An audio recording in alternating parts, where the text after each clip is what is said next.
we go. All right.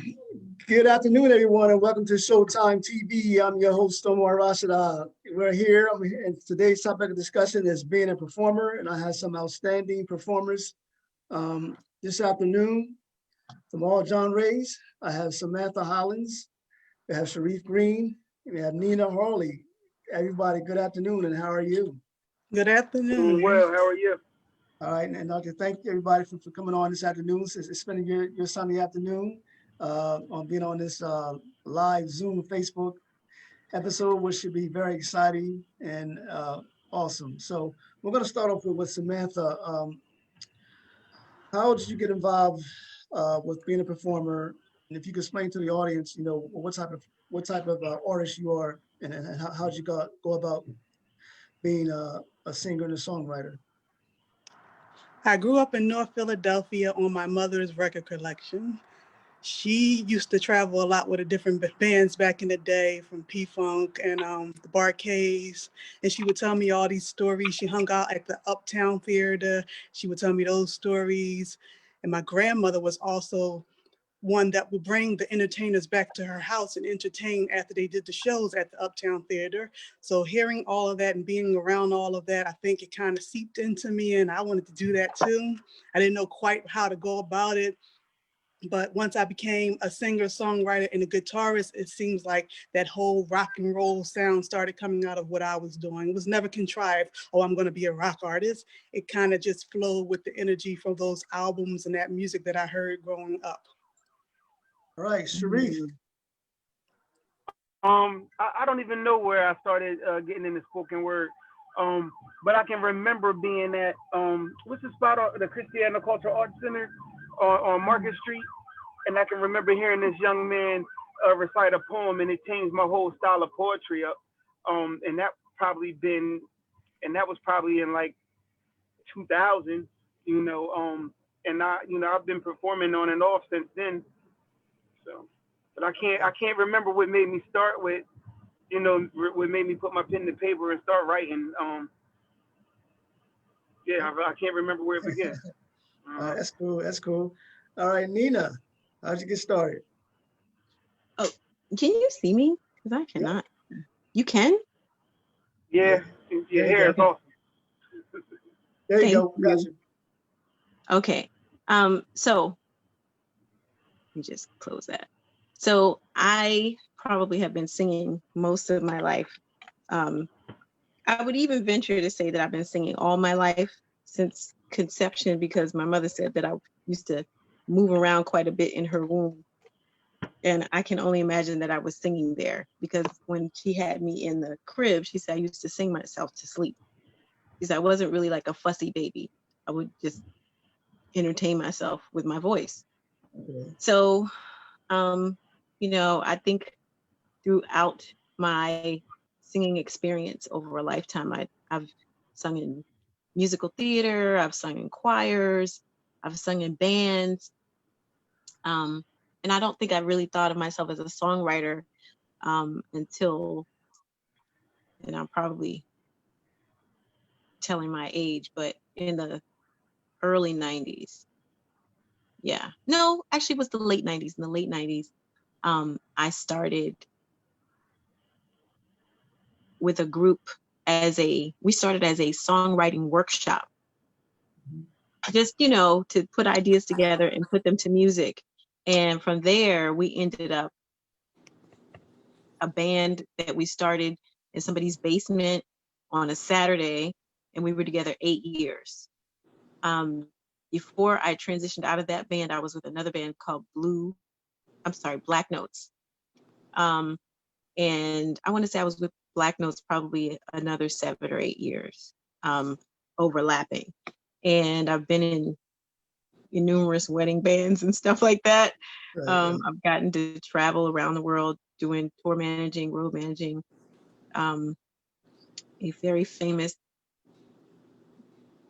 a cappella singing group that I won't name.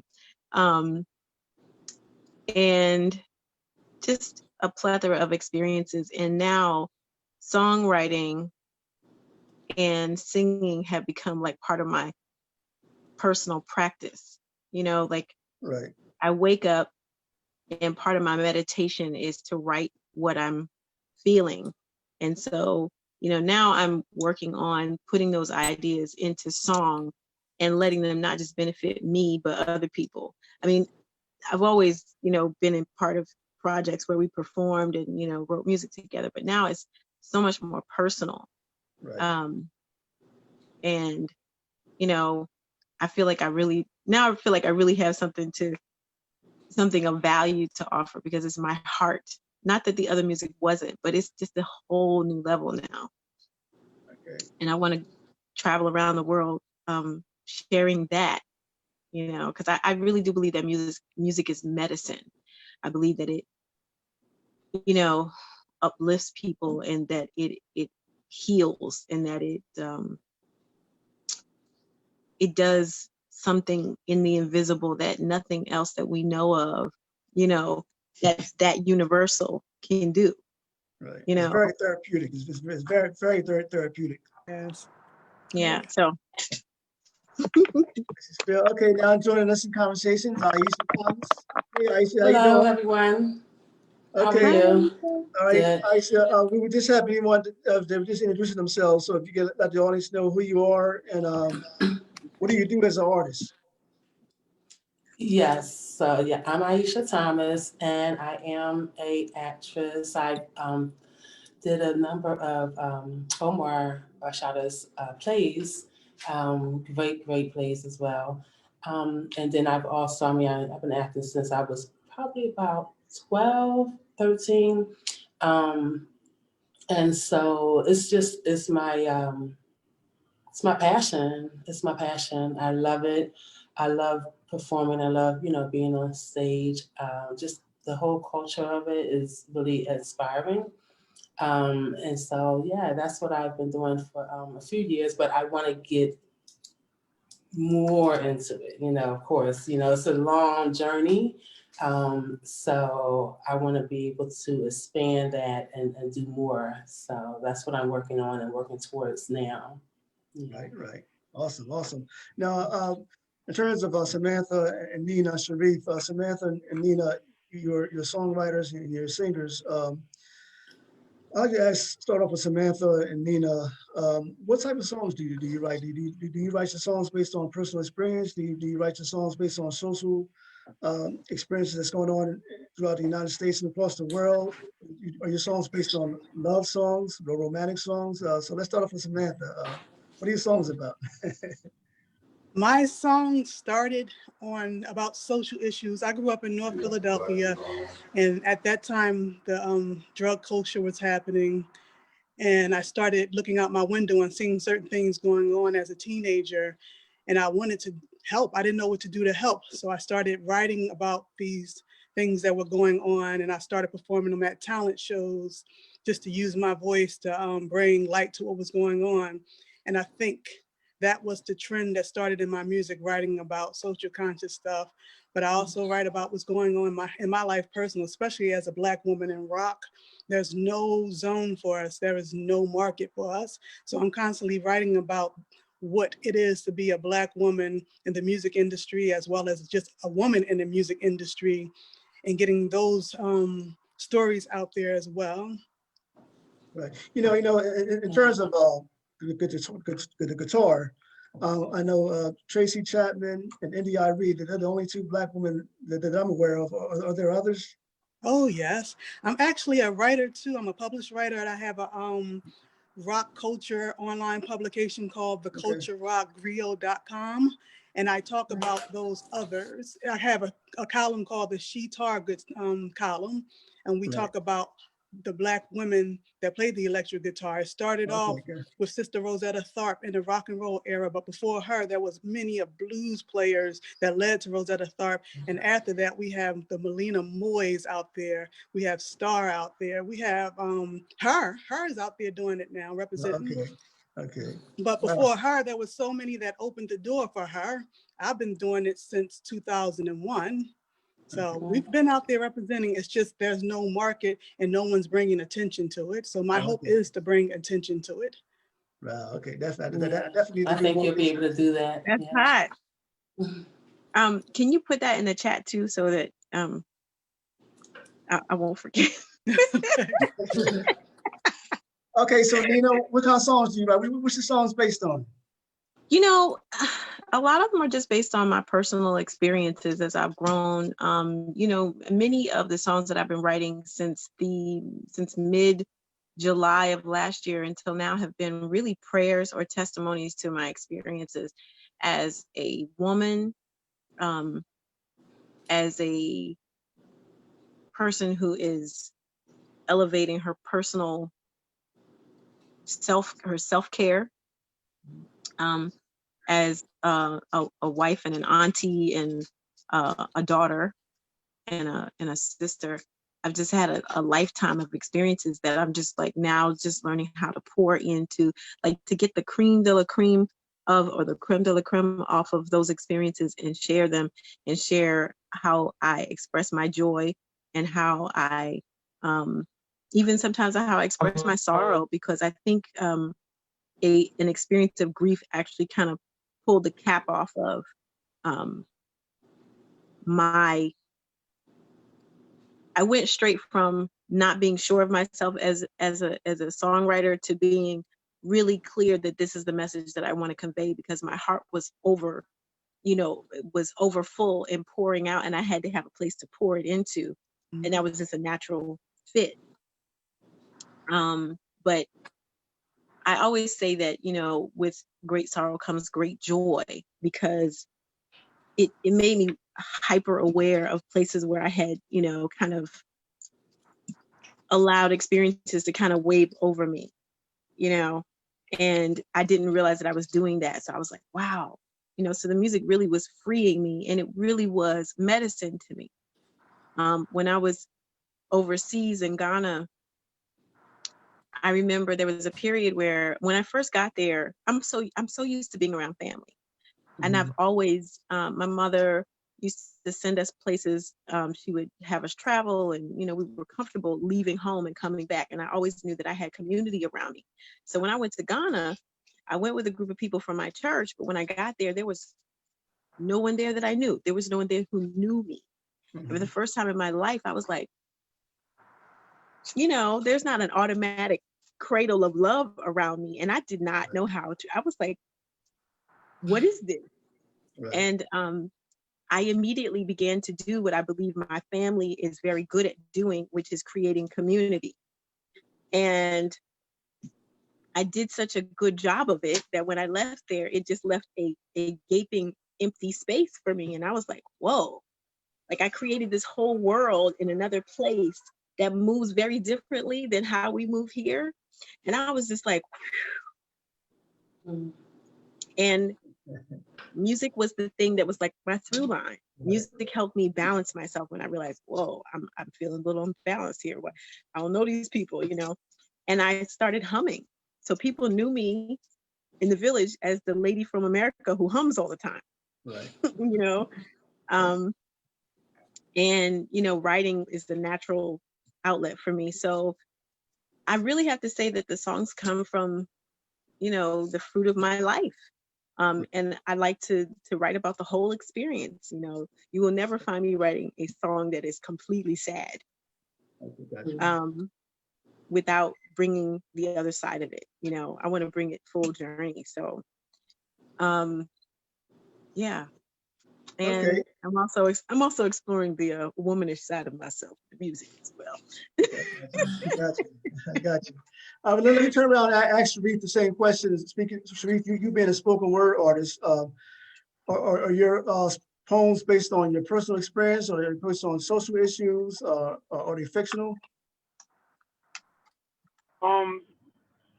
So like, I think like one of the major differences in me being a spoken word artist is like, I'm very selfish.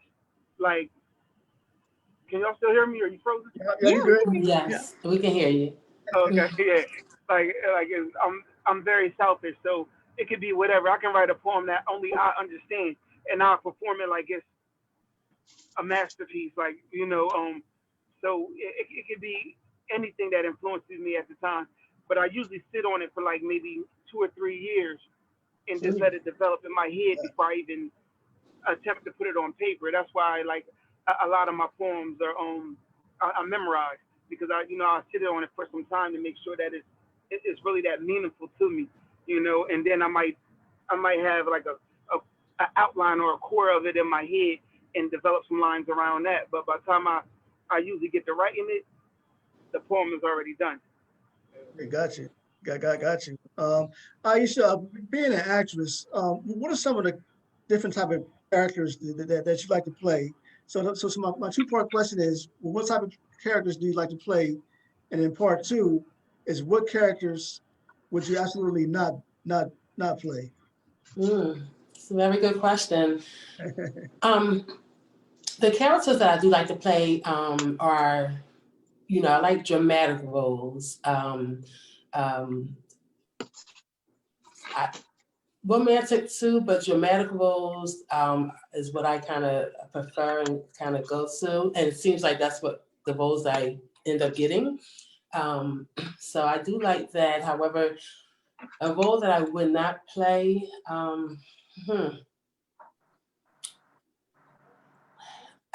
for me, I probably wouldn't play. I mean, I'm really open. However, I probably would not play a role that depicts us as Black women, or just just the Black culture, just in a way that is, how can I put it? Just as demeaning to us. And I know it's kind of broad. However, just like it's not like I won't kind of play a role that shows our history, but there's a way to do that. So it all depends on what the script and how it's written, to where I would decide yay or nay on it. But if it's too demeaning, where there's a role that is just not solidifying us as a community in a positive way, then You don't want it. I got you. I got you. One of the things that I love about being a performer is the audience. I mean, the audience, it gives me positive reinforcements. It gives me more confidence. I love when they cheer. I love when they talk back to us. So I'm going to ask you, all four of you, starting off with Sharif. So Sharif, you're doing one of your spoken word poetries. You're killing it, and the audience love it. They give a standing ovation. Nina and Samantha, you're singing. And even when the audience hears your beautiful voices, go ahead, girl, do your thing. Y'all know how to do it. We be shouting and cheering on. And you show when you're on stage and you hitting that key line and the audience is cheering you on, go ahead, girl, do it. Say it. You better say it. So let's start off with Sharif. Performing in front of an audience, what are the benefits for you? I I don't know. Like I was saying, like it's a real selfish process for me. Oh, okay. If I was at a bar and I feel like I need to get a spiritual poem off, then I'm gonna get my spiritual poem off. If I'm around a whole bunch of thugs and I want to talk about love, I'm gonna do a poem about love. You know what I mean? So yeah, so it's like I'm not. If you wanted me at your genre to do a certain thing, I'm not the poet for you to put um in that what's it called, that list Venue. or whatever, in that Venue. venue, right, right, right, because it's like I said, it's a selfish process to me. Like I don't care if the crowd cheers, I don't care if they boo, I don't care, you know what I mean? Because it's just a part of how I express myself. But I can say one thing. I was listening to I was down somewhere in Dover, and the Twin Poets was at the school, and they performed this poem called "No Home to Go Home To." And Mhm. when they were finished, everybody were completely silent because the poem hit so hard. You know Mhm. what I mean? And I remember I couldn't, like, you was stuck. You know what I mean? And I was like, that's really like the biggest accolades you could receive. Like to stun people so hard that they have such a delayed reaction rather than that immediate, yeah, you know what I mean? So but like I said, as far as me, it's a very selfish process, and it's really just getting something off my heart that I feel I need to get off at that time. Right. All right, Nina. Can you repeat the question? The audience, what are the benefits in terms of performing in front of an audience, and the audience is cheering you on? It's like, go ahead, Nina, sing, girl, sing. I mean, what goes through your mind? You get the chills? That has changed over the years, but I would say presently, the benefit of performing in front of an audience now is just to stay connected. For one, I've been performing at on a dinner cruise for the last 10, 11 years, and being in front of an audience every night has helped me to get more comfortable singing in front of people, because I feel it at such a level of sensitivity. Sometimes I have to close my eyes, because I pick up all the stuff in the audience. Like I understand better now what what preachers say about their audience or their congregation when they're looking back at them, because you see every nuance of people's faces. I almost feel like I'm reading each person, so I have to close my eyes so I can focus on the music or the message. But I hear it and then I feel it. So for me, the benefit of having an audience is I guess it helps me, grow, in connectedness to an audience, to feel out a room and to, be able to connect with them. Like whatever I'm singing for that night, when I connect with the audience, there's a different way to convey a song to every audience. It could be the same song, but an audience that feels one way is going to receive it one way, and an audience that feels different is going to receive it another. And so for me, it's the feeling, it's like coming into a relationship with the audience. Like, who are you tonight? It's like meeting a new group of people that happen to be, or it's like meeting one entity that happened to be in a group, So that's what it's like for me. I hope I answered that question. Okay. All right, Yaisha, you next. Okay, you want to go with the question again? I just want to make sure I have it. What are the benefits for you in terms of performing in front of an audience? Because the audience, especially during a play, especially a stage play, I mean, they talk, they laugh, they shout, they cry. So based on your experience being an actress, what's it been like performing in front of an audience? I mean, I love it. It is, with me, I still do get a little nervous before I come on stage. I do. Okay. And I think that's good in a way, because, it humbles you in a way, because it's like, no matter how many times you've done this, it's still a whole new audience, you're doing it again, but, kind of, you have to be very, very prepared for it. But I do like a live audience. You get the truth, you get to hear the truth. And usually it's very supportive in a positive way. They're usually enjoying it. I think people like plays a lot because, they feel like they're right there. They're one with, the actors and actresses that's on stage. And they do get to voice everything right from their seats. But it is, because you're right there, it's like, and everyone's watching, you can see that everyone's watching. It's exciting for me in many ways, but then also it's like, oh boy, let me make sure I got all this together, because some audiences are waiting for you to have a misstep. So it's like, even if you do, you got to be that actress that just keeps going, just keep doing it, making sure that they don't realize that, oh, okay, she messed up or something like that, So sometimes you might be it may be a little cringe-worthy, but I don't know. That goes away really quick, because by the time I walk on stage, it's just, I'm ready to go. So, but I do like a live audience. I feel like it just makes it feels fresh in a way, So yeah, I like that. Okay, all right, Samantha. First of all, I have to say that I miss the audience feeling so much. Doing the shows on Zoom is so different. Got to get comfortable with Yeah. it because that audience give you that direct energy.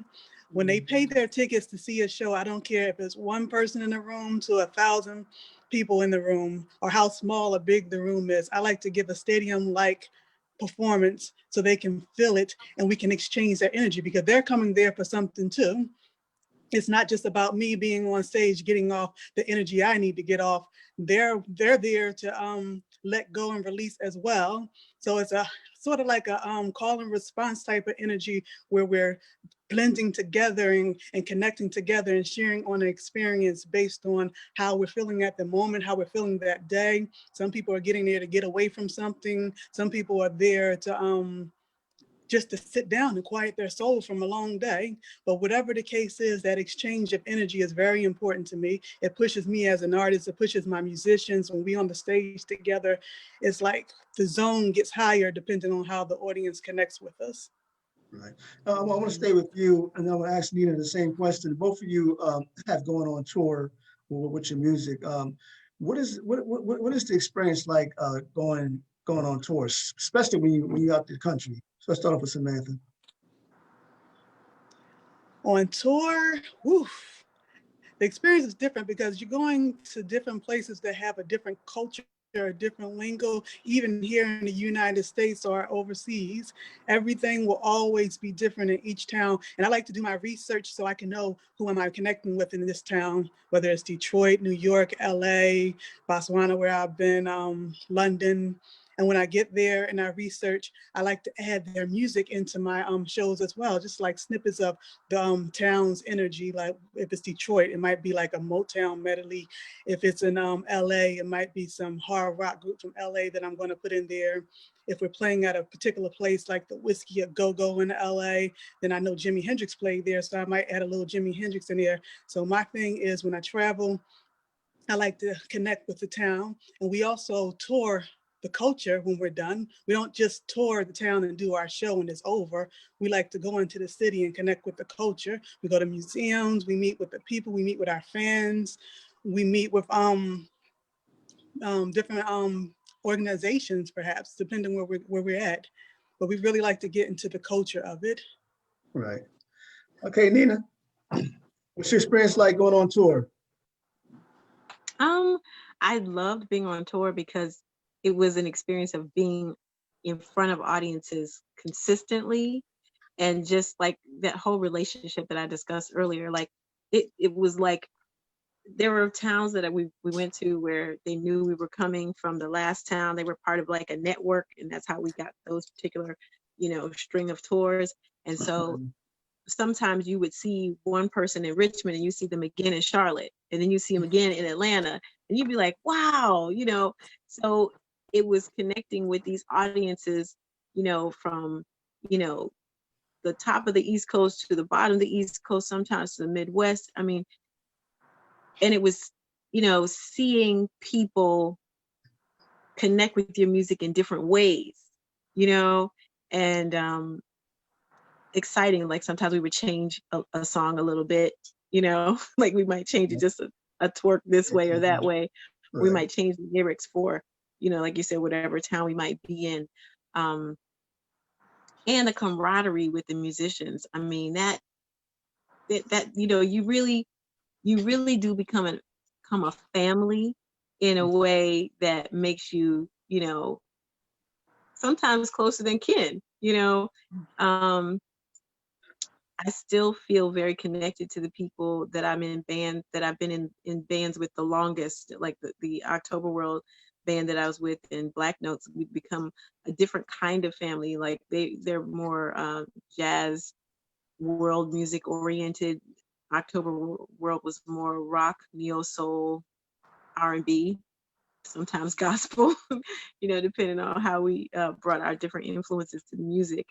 Right. And you just become connected to that family, and you get to share that family experience with the audience, from town to town. And it's just remarkable how you can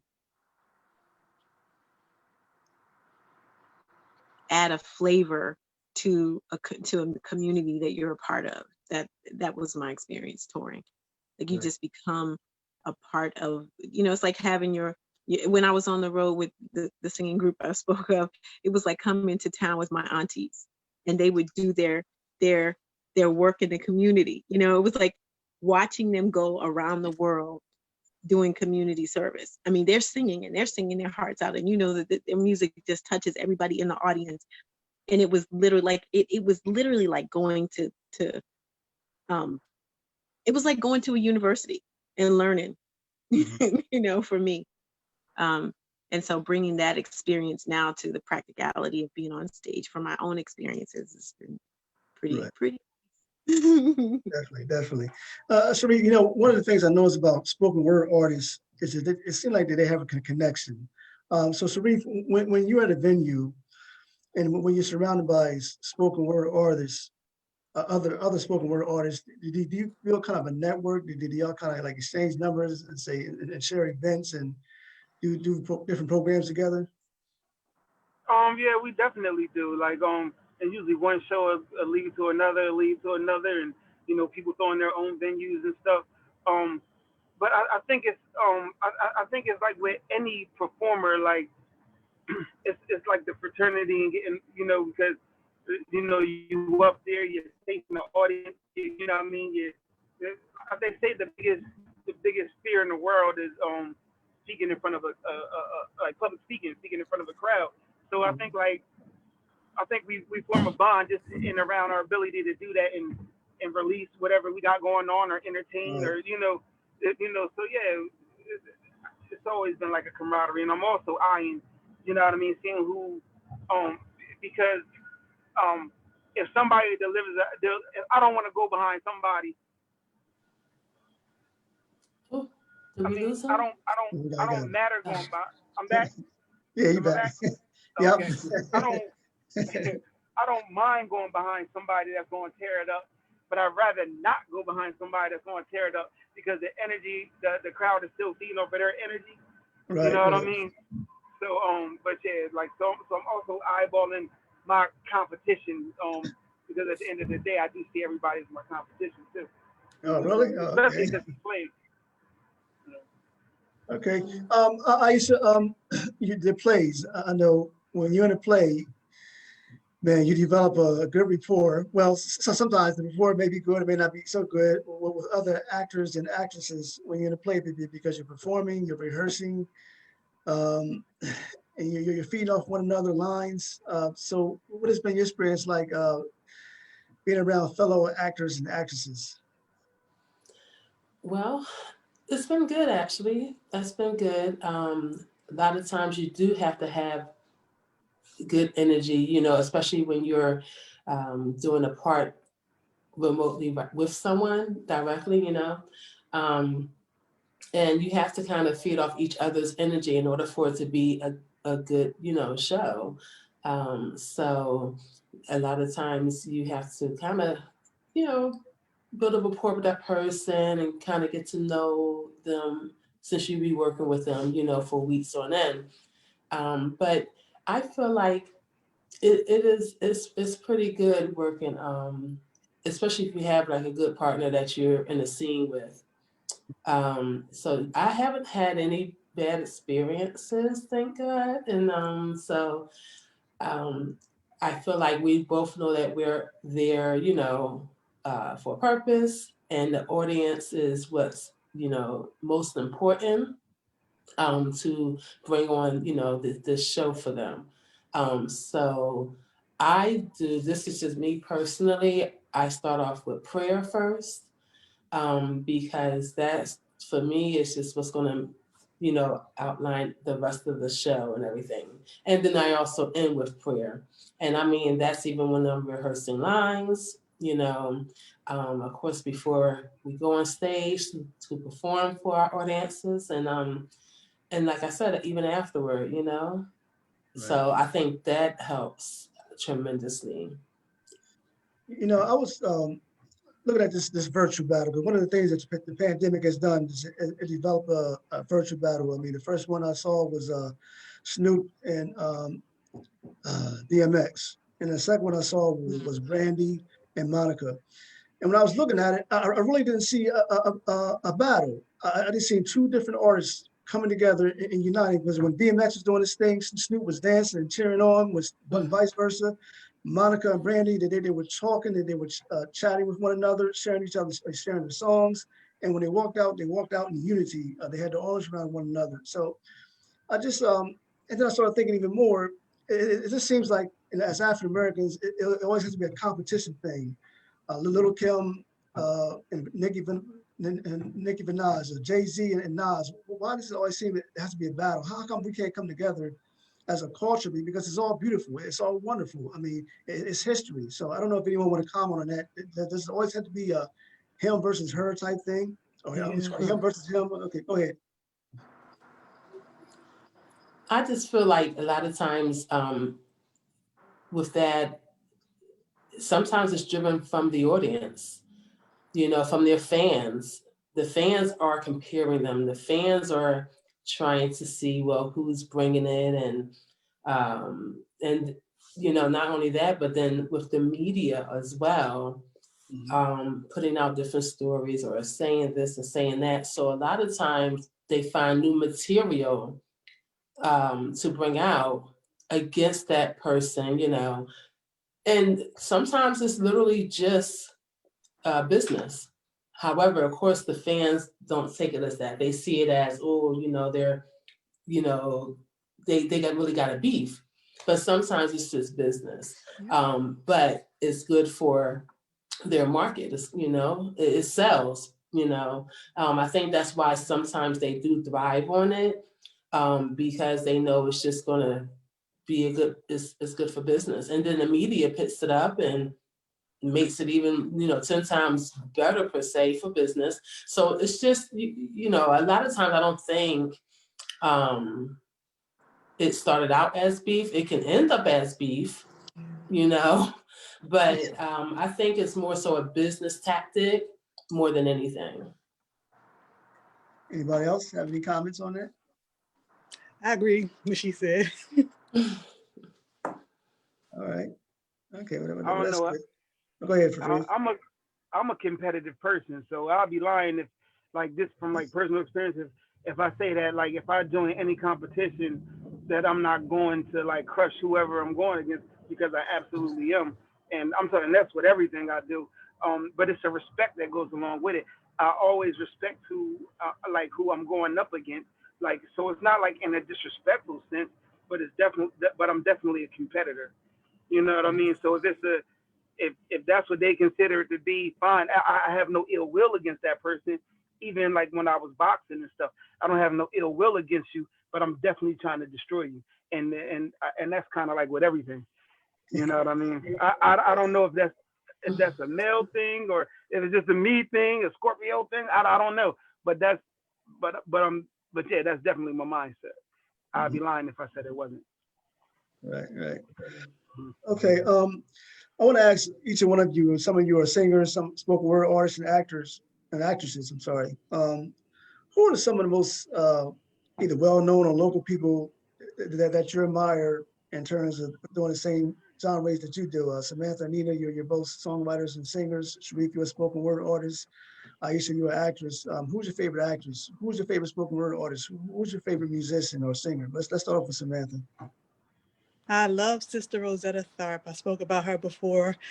She's what they consider the mother of rock and roll. Betty Davis. She is like Mother Funk.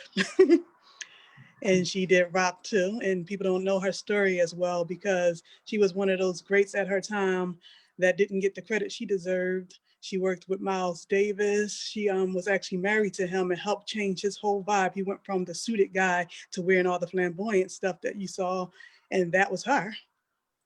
I mean, she went on tour with the Rolling Stones to the point that they didn't even want her there anymore because she was killing it on stage.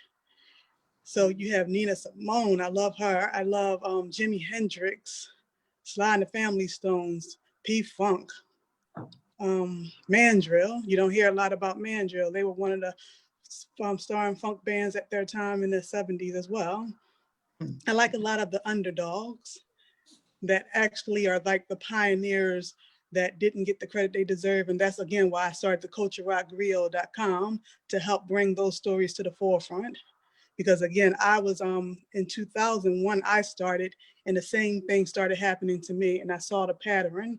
The greats they see because the media and the money is put behind the greats, but there's also the legends and the pioneers that a lot of people consider the unsung heroes that need to get their shine, deserve their shine. And that's my hope, to help bring that to the forefront. Nina? Wow, I have a plethora of favorites. Probably my number one favorite is just because I just love who he is as an artist and how he allowed himself to channel so much positivity out of his experience. Marvin Gaye is one of my favorite singers, songwriters, activists. He's just in the music industry, outside of the music industry. Just when I think of someone that I could, I don't know why Marvin Gaye in particular, because there are several women who also are part of that list, but he comes to mind first. Stevie Wonder is also one of my favorite artists in terms of songwriting. I mean, he just writes right from the heart. He writes right at the gut level. He touches hearts. He changes the world with his words and his music. And I believe that his music is healing, because I'm still I can remember that right at the beginning of this whole situation that we're all in together right now, one of the first songs that came to me was Love's in Need of Love Today. And I was like, and going back to Saturn, that was the second one. I was like, how appropriate.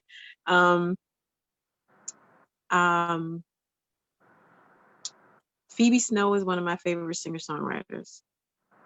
Barbra Streisand is one of my favorite singers. Gladys Knight, Patti LaBelle, Nancy Wilson, Ella Fitzgerald, Aretha Franklin, Sarah Vaughan, Dinah Washington.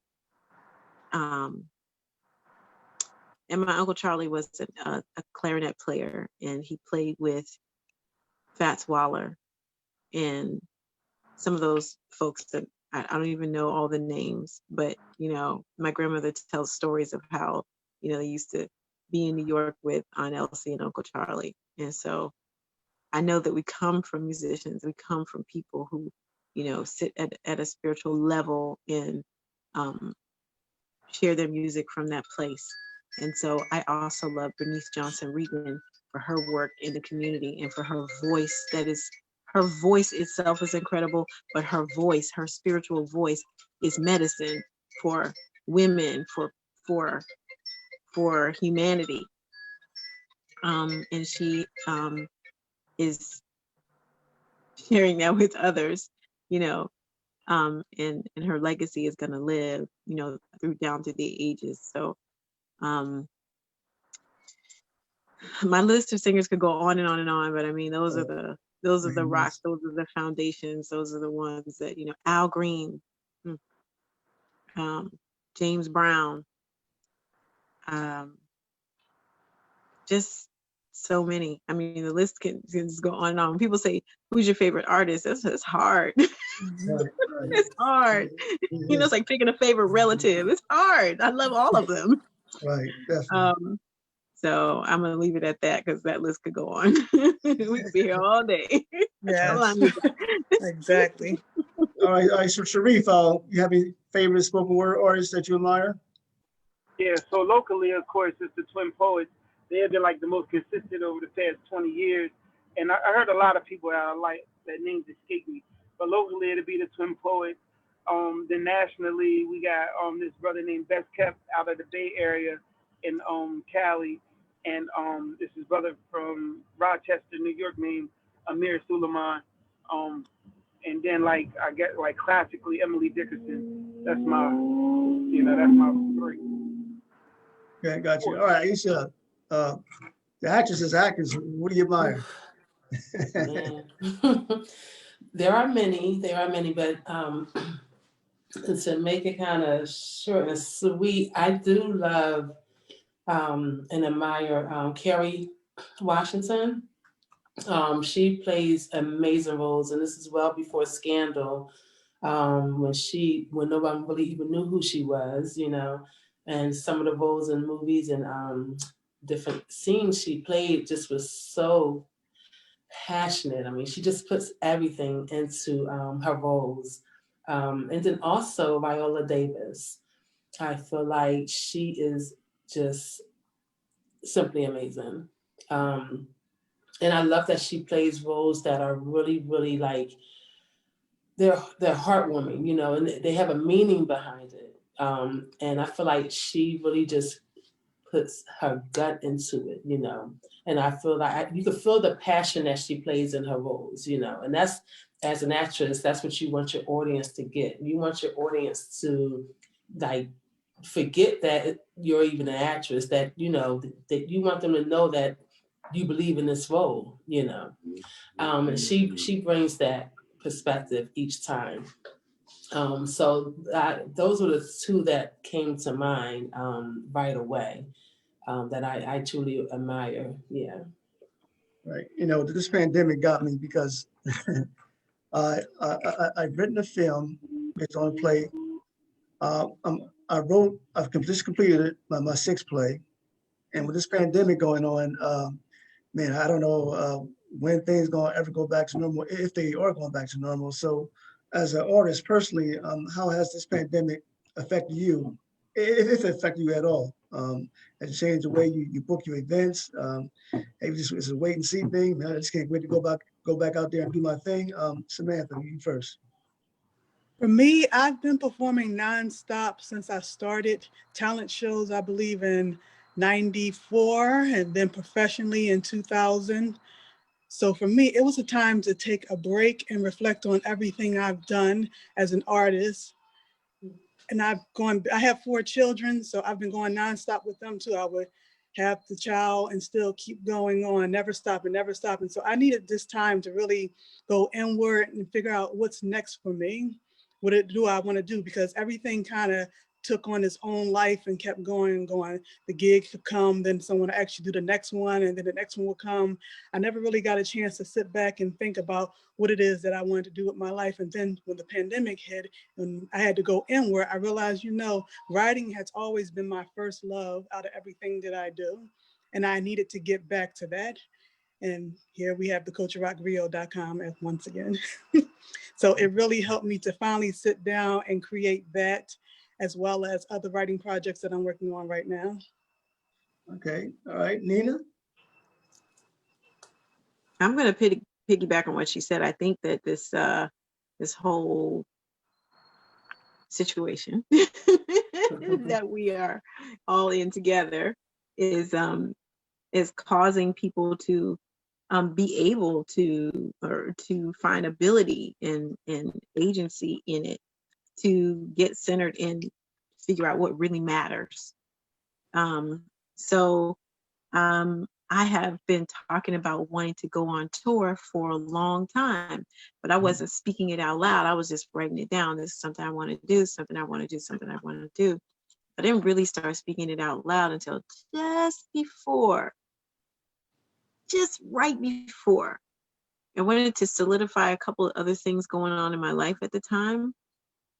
And as soon as I solidified those things, bam, I said, wow, this is amazing. Literally, the things that I have literally been saying, I desire to do this. Now everything is rearranging in such a way that those things are going to be highly possible in like a very short time. I said, you know, they're going to be playing around with folk, and they're going to figure out how not to have to go back to these jobs they keep shutting down for people. I said, because they shut down my job, and I was just like, you know, I've been wanting to do this and this. And I'm like, okay. I said I wanted to meet musicians from around the world. I'm meeting musicians all over the globe. And even that was something that just like, there was something, I didn't know how I was going to do it. I didn't know how. I was like, well, I don't really know. And, you know, I know some musicians, but like the places I want to go, I don't know musicians, or I didn't at the time know musicians from it. Now I'm meeting, because of this virtual world we're now experiencing, Not that it wasn't there. It was there already, because my Right. sister and I have been talking on virtually for probably 20 years when nobody was doing it. Like very few people were doing it. We Right. were communicating, when they were overseas, a couple of long distance phone bills, you will figure out how to do something different. You'd be like, you know what? One phone call can't cost $200. That's not when I need to talk to you more often. So, we figured out how to do things virtually. So we've been doing things virtually for years. And when I discovered how much simpler it is sometimes, just, okay, I'm not gonna be able to come and see you, but we could talk, on video. And people were just like, no, I don't want to do that. I don't want to be seen. Now everybody's doing it. Right. Right. Now it's become the norm. And even at that, we still have to watch it to make sure we don't get too sucked into it. Exactly. But I love that I have been able to sit down in my dining room or in my kitchen and meet artists from Australia, New Zealand, the UK, Africa, Japan, China. I mean, all over the United States, all over North and South America. I mean, it's incredible. Right. And I'm making friends and alliances with musicians, and they're good.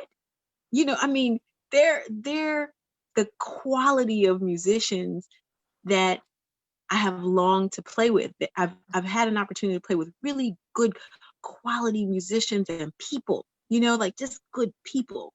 Right. And I am meeting those same kinds of people all over the planet. It's incredible. So this has been good for me. Right. My money a little funny, but the rest, I mean, I am rich Yeah. in spirit. Like I am abundant in spirit. I am abundant. Like I heard this lady talking to this. She was like, I am rich. She's like, you just can't see it. I am abundant. You just can't quite see it all together yet. But like it all comes together. It always works itself out. So this is all working itself out. I have a vision for the future, and I just keep speaking it every day. I just keep, whatever comes up in my heart, like I really desire to do this. I just let myself say it, because I think before I was afraid to say it for whatever reason, but why not? Yes. It's all coming to fruition. So I'm having a good old time over here, creating the life of my dreams. Right. Definitely. And networking is key. Sharif, has the pandemic affected you with your spoken word artists? Even before the pandemic, like venues, I guess it just hasn't been as popular in the past like half a decade as it was. You know what I mean? So yeah, so like shows slowed down a lot. I used to look forward to going to the Harvest, which is right on like 30th and 30th and Market by the train station in Philly, and stuff like that. But like I say, like so it's kind of been slow. But as far as me expressing myself through poetry wise, it hasn't really affected me because, like I said, I sit on my poems for like 2 or 3 years anyway, and I'll perform to myself if I need to. You know what I mean? So it's yeah, I just take it as it comes. Take it as a period of growth and rebuilding. Definitely, definitely. Okay, Aisha, being an actress, I know you missed the stage. Yes. And that's what I was going to say. There's no plays going on right now. There's no a lot of stuff was on hold and halted, and it changed a lot. It's a time of growth for me, and I'm always growing and just looking for new aspects and new things to do. But a lot of things, yes, it did stop. However, I never stop. I always make sure I continue to, think and grow. And I have goals to meet that I've set way before this, pandemic. Yes. And I have that too. I'm revisiting it right now. Yeah. Rereading it, right? Yes. So it's great because I've been doing a lot of things. I have a vision board. I always write things down. I speak my life. And I feel like with this time with the pandemic, 2020, it's changed a lot for me in a positive way. And that alone And I think about it all the time. I've been able to do some things this year that, man, I've been kind of wanting to do. And I always had that thought, well, if I do this, then how am I going to do this? Because I need this to continue on, with the goals that I have already, set in place. But I'm a praying woman. And I keep God first. And with that being said, it's like, Lord, just lead me, because if I keep on trying to figure out and, how to do this, I don't know, I'm just going to be like, I don't know. But I have over 300 different things, my little handy dandy book right here of just me speaking, what I'm going to be doing, what I want, and thinking way outside of, because sometimes we don't give ourselves, we just want the minimum, or we just want what we think that we can aspire to. Sometimes, and most times, God just has so much more for us. So this is things that are obtainable and also are tangible, and everything from like little things, that may seem minute, but huge things, and everywhere from traveling the world to, continuing learning how to swim, things of that nature, but are very important, for me, just speaking my life, writing it down. I do it all the time, and I'm checking them off one by one, and they are getting checked off, and that's what I love.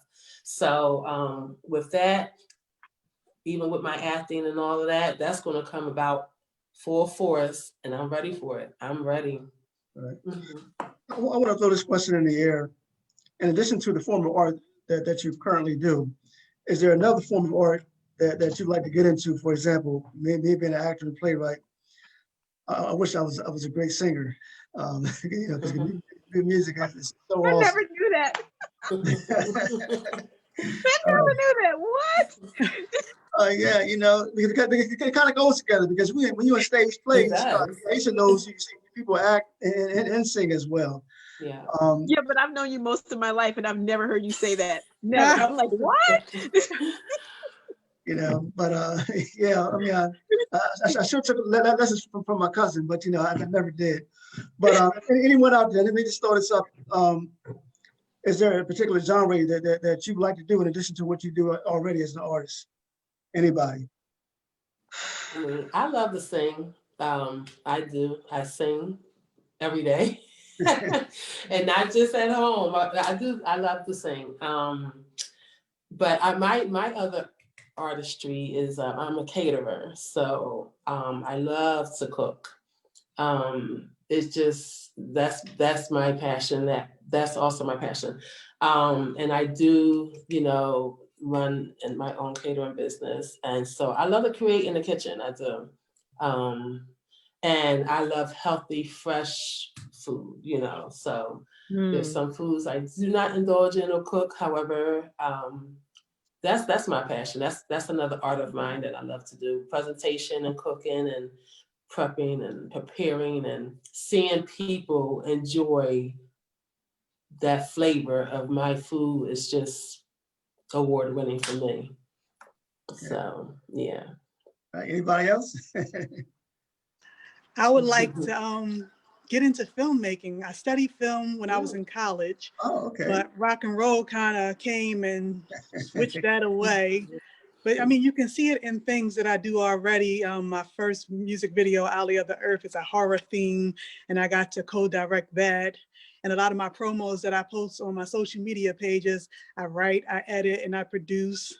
And I did a documentary about my 2018 tour that I called Enchanting Rock Goddess Tour.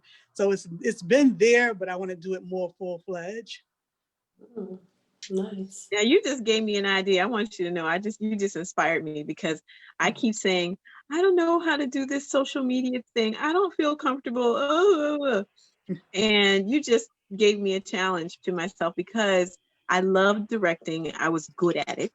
And I'm like, how can I marry that to that social media thing and make it work for me? Because Yes. I've been, saying that I struggle with the technology, but I don't really it's more like I procrastinated about learning technology because I've been like, Yeah. But now that you mentioned the filmmaking, I'm like, But I will say this: this is the talent, to answer your question, Omar. This is the talent that I know that is brimming to the surface, and that is my writing. Because I've always written as a centering activity of my life. Like that is my meditative process. Writing is generally my meditative process. And I know that there's a book in me, and I'll just tell you, because you'll like this. The book that I have been thinking of writing most of my life is entitled All Roads Lead to 820. Because I used to swear my grandparents were celebrities. I used to swear those people were celebrities because they knew the people would ride up and down their street all day, and they knew everybody. They knew the mayor in Wilmington, in Philly. Everybody used to come by their house and wave and speak. And I used to be like, how do you know them? And they'd be like, sometimes my grandfather would say, I don't know. But somehow you knew there was more to that. I don't know. They knew everybody between them. It seemed like they knew everybody in the whole state, whether they were in Wilmington or out of Wilmington, downstate, upstate, Philadelphia, Chester, all of the surrounding places. They knew everybody. And so I learned so much sitting on their front porch, about myself, about life, about love, all sitting on that front porch with them every summer until, I don't know, well into my teens. Right. And holidays and birthdays and such. I just learned so much. So I think that book is somewhere inside of me brimming over. I don't know what it'll look like. I might have to write it as a science fiction and just throw off, people who might know the stories of my family. But I think writing is probably one of those things I would love to dig into as well, or that I've dug into and just haven't really fertilized enough to bring forth the fruit that's probably there. Right. Hey, Sharif, I know you got some acting in you, man. I know you got some acting, right? Some acting? Yeah. I did a couple stage plays and stuff like that. But like, it's not like anything like a passion, I paint. Okay, got you. And I do woodwork too. I'm a therapist by profession, so I need a lot of stuff to kind of like decompress at the end of my days or end of my weeks or whatever. You know what I mean? So I keep a lot of coping strategies. Right, Samantha, do you consider yourself an independent musician, an independent singer? I hear the word independent when it comes to music sometimes. I'm just wondering. Yes, I do. Independent for me is someone who takes the initiative to control their own destiny. Right. What about you, Nina? I'm sorry, restate that question for me. Do you consider yourself an independent musician or singer? Oh, yes. Absolutely. Do I consider myself independent? Yes. And I guess, yeah, that probably applies to me too. Yeah. To just, because if you're not under an agency or connected to some,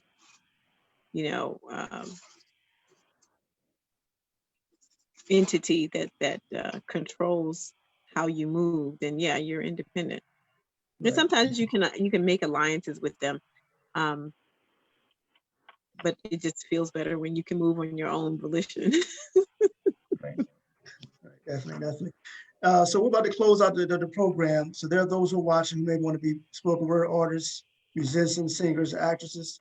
I want each of you give you guys 2 minutes each to have any closing statements or any words of encouragement for anyone who wants to be involved in the arts. Let's start off with Yaisha. You know what? Yes. If that is your aspiration in life, go for it. You cannot obtain that, and there's different ways about going towards it, but never give up. Your dreams definitely will come true, and continue on the journey that you're doing. I would always say put God first, and believe in yourself. Because if that is your dream, if that's what's on your heart, it's not going to go away. So just go ahead and go for it. Can't lose. Okay, Sharif? Do everything, try everything once. You know what I mean? If and when I say try, I mean don't just do it once or twice. You know what I mean?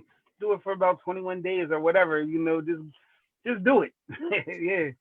So I got like a couple of burning questions if it's okay. Okay, go ahead. For Nina, how long were you in Ghana for? Excuse the I was there the summer of 97. I got there in April, I left in August. And when you were singing, were you were in the bands, were you lead or was it part of a duet or was you like background? Lead and background, lead and duet with the band October Road we did as a duet. It was more like a duet. We did lead and backup vocals for each other. Okay. And I guess the same in Black Notes as well. It was an ensemble group. There were like 4 singers in Black Notes. Okay. And is it Aisha or Aisha? Aisha. Aisha. All right, thank you. Do welcome. you ever feel like it's hard to shake the spirit of a role off of you?